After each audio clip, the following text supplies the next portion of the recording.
Hey guys, Ricardo here. Welcome to another blog tech tips. In today's tutorial, guys, what I'll be showing you to do is on your Mac, how to change the password for your user account. Now, of course, by your user account, I simply mean the account that controls your device in order for you to have access to your MacBook or your MacBook Air or MacBook Pro. All right, I'll be demonstrating on the M1 with Big Sur. All right, so let's get straight into it. And the first thing you want to do, guys, is to go ahead and click on the Apple logo upper left.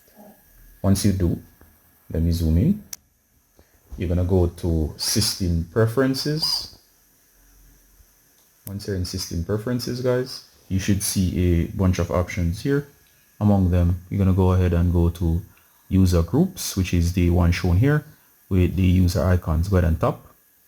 Once you do, you'll be right here, and from here, guys, you can see your user account. If you have multiple, you can go ahead and select them. All right.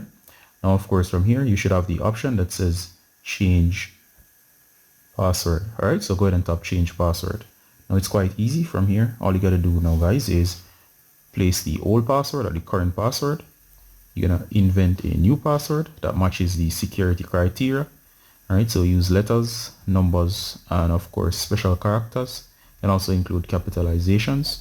All right, then you're going to repeat the number right here, and of course once you do, you can leave an int, and once you do, go ahead and hit change password.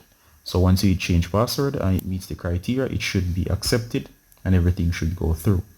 If you're finished, go ahead and just close out the screen. You should go back, and of course once you go back, guys, I suggest that you go ahead and test out the password. So go ahead and lock your device. So go to Apple logo and hit lock screen. Once you lock your screen, go ahead and try your password. So go ahead and enter your password and see if it's accepted. Once it's accepted, you should be good to go. All right. So that's what you're going to do. All right. So that's what you're going to do in order to get this done on your MacBook Air, MacBook Pro. All right. That's always, guys. Ricardo Gardner from Blog Tech Tips saying bye until next time. Bye.